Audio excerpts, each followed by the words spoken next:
Right now, about 1 in 5 office desks in America sits empty, not for the afternoon, permanently. That is the highest office vacancy rate the country has recorded since 1991. And here is the strange part. The buildings are still standing, still heated, still lit at night, and almost nobody is tearing them down or turning them into anything else. A 30-story tower can be 4/5 empty and still just sit there year after year. To understand why a hollow skyscraper is so stubbornly hard to get rid of, you cannot look at the building. You have to follow the money underneath it. By the end of this, you will see an office tower the way a lender sees it. Not as a building, but as a loan wearing a stone facade. Once you understand how that loan is built, 4 things that seem unrelated all snap together into a single machine: the empty desks, the frozen conversions, the quiet panic inside city budgets, and the strange fact that some new towers are thriving while the one next door dies. It all runs on one rule, so let's start there. Almost no large office building is bought with cash. It is bought with a commercial mortgage, and those mortgages behave nothing like the one on a house. A home loan stretches over 30 years of steady, predictable payments.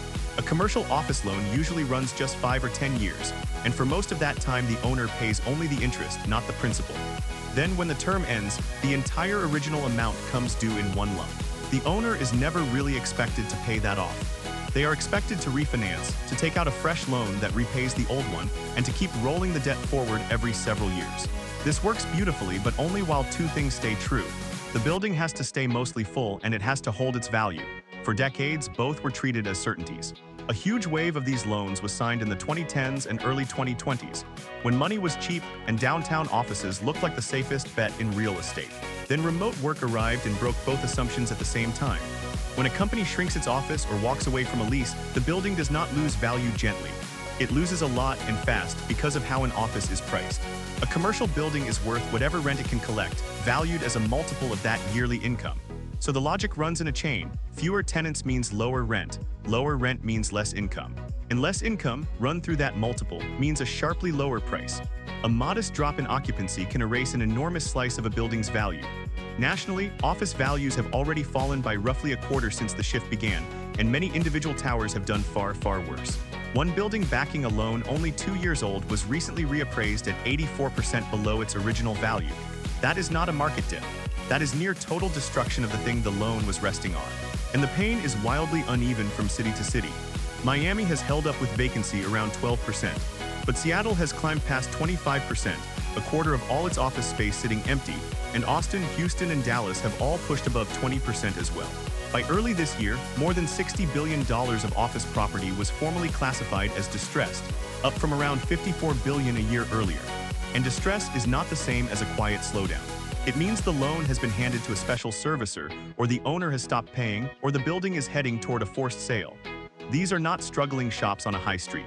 Many are gleaming towers that only a few years ago were considered blue chip, the kind of safe, boring asset a pension fund buys precisely because nothing dramatic is ever supposed to happen to it. Now bring back that short loan term, because this is where the trap closes. All of those 5 and 10-year loans signed in the cheap money years are now coming due at once, right as values have collapsed. And there is a second twist that makes it worse. The loans were signed when interest rates were near zero. They are coming due in a world where rates are far higher, so even a healthy building would refinance into much larger monthly payments. The industry has a grim name for this pileup: the maturity wall. In this single year, more than $100 billion of these bundled office loans reach their deadline, and analysts expect more than half of them to fail to pay off. In one recent batch of maturing office loans, 57% could not refinance on schedule. Picture the owner's position. You borrowed, say, $100 million against a building now worth $60. Your loan is due in full. No new lender on earth will hand you $100 million for a $60 million building, so you cannot refinance. You cannot sell without accepting a catastrophic loss. And walking away means handing the keys to the bank and losing everything you put in.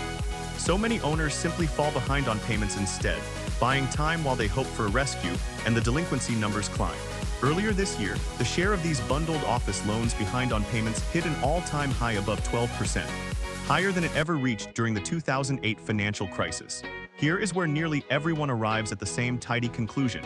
There is a housing shortage. There are millions of square feet of empty offices, so just turn the offices into apartments. It sounds so obvious that it is worth stopping, because the obvious fix runs headfirst into a wall of pure geometry. The problem is the shape of the building itself, specifically the floor plate, the outline of a single floor seen from above. Modern office towers were deliberately built wide and deep. with the elevators, stairwells, and pipes bundled into one massive central core, sometimes 40 or 50 feet away from the nearest exterior window. That was perfect for offices, where row after row of desks do not care whether they can see daylight. But housing codes are strict. Every legal bedroom has to draw natural light and fresh air from a real window. A bedroom buried 40 feet deep in the dark center of that floor plate is simply illegal to build. That dead zone in the middle of the building has quietly become the single best predictor of whether a tower can be reborn as housing, or whether it is stuck as a half-empty office forever. And the geometry is only the start. Those sealed glass windows were never designed to open. The plumbing was run for a few shared restrooms per floor, not a private kitchen and bathroom in every unit. Fixing all of that can cost as much as putting up a brand new building. And here is the cruel irony. The buildings that most need saving, the plain, deep, sealed towers from the 80s and 90s, are exactly the ones whose shape fights conversion the hardest. The rare towers that do convert well tend to be older, narrower, pre-war buildings, with slim floor plates and windows that already open, the kind that were designed before central air made deep, dark interiors possible. So the wave of conversions everyone imagines, thousands of dead offices reborn as apartments, keeps running into the same fact. The supply of empty offices and the supply of convertible offices are mostly two different lists. For most ordinary towers, the math simply never closes, and they are left in limbo, too broken to lease and too expensive to transform. So the building cannot refinance, cannot easily sell, and cannot cheaply convert. It just sits there, and its trouble begins to leak outward. This is what economists call the urban doom loop. A downtown office tower is one of the most heavily taxed things a city has, taxed on average around 75% higher than a typical home. When the tower's value falls, the city's property tax revenue falls with it. At the same time, an empty building sends no workers down to the sandwich shops, the coffee bars, the dry cleaners, and the transit lines that lived off it. So those small businesses fade too, dragging nearby property values and their tax receipts down as well. Thinner revenue can mean thinner city services, which makes the whole district less attractive, which empties still more offices. Each turn of the loop tightens the next. The one piece of good news is that the hit to a city's total budget is usually smaller than the headlines suggest, often a 2 to 4% dip rather than a collapse, because offices are only one slice of what a city taxes. But in the districts built almost entirely around towers, that loop is very real and very hard to stop once it starts turning. And yet the whole market is not dying, which is the twist that the single vacancy number completely hides. Office space is actually splitting into two markets moving in opposite directions at the same time.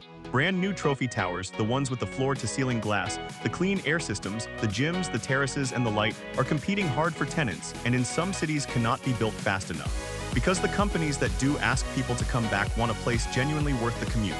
It is the older, plainer buildings, the efficient boxes thrown up in the 70s, 80s, and 90s that are being hollowed out.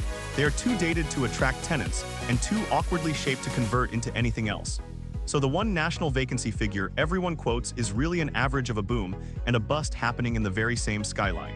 A gleaming new tower with a waiting list can stand 3 blocks from a 1980s tower that no one will touch, and the statistics blend them into a single, misleading middle. This is why you will hear one expert insist the office is dead and another insist it is thriving, and both are looking at real data. They are just standing in front of different buildings. So if these buildings are worth so much less than the debt on them, who absorbs the difference? Rarely the original developer alone. These loans were sliced up and sold to investors all over the financial system, packaged into bonds, held by banks, by pension funds, by insurance companies. When an office loan defaults, the loss ripples out to all of them. Regional banks, which hold a large share of commercial property debt, are especially exposed, which is why regulators watch this maturity wall so nervously. And the reach goes further than banks. Your pension fund may own a slice of these office bonds. Your insurance company almost certainly does. So the loss on a half-empty tower in a city you have never visited can end up shaving a fraction off returns you personally depend on without you ever knowing the connection existed. It is not that a wave of empty offices can crater the whole economy overnight. It is that the losses are spread thin and wide, quietly landing on institutions most people never think about and taking years to fully surface. That slow, hidden quality is exactly what makes this crisis so different from a sudden crash. The way out is slow, messy, and unglamorous. Some of these towers will be sold at brutal discounts to new owners who buy the debt for cents on the dollar, wipe the slate clean, and can finally make the numbers work at the lower price. A lucky few, with the right narrow shape and generous public subsidy, will genuinely become apartments. And cities are now rewriting zoning and tax rules to coax more of them across the line. And a share of them, the ones nobody can rescue, will eventually be demolished.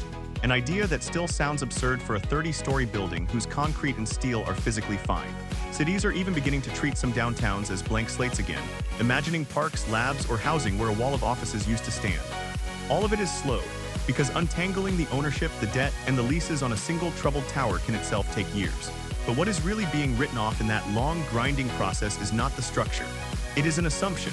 The quiet, decades-old assumption that a desk in a downtown core would always reliably be worth renting.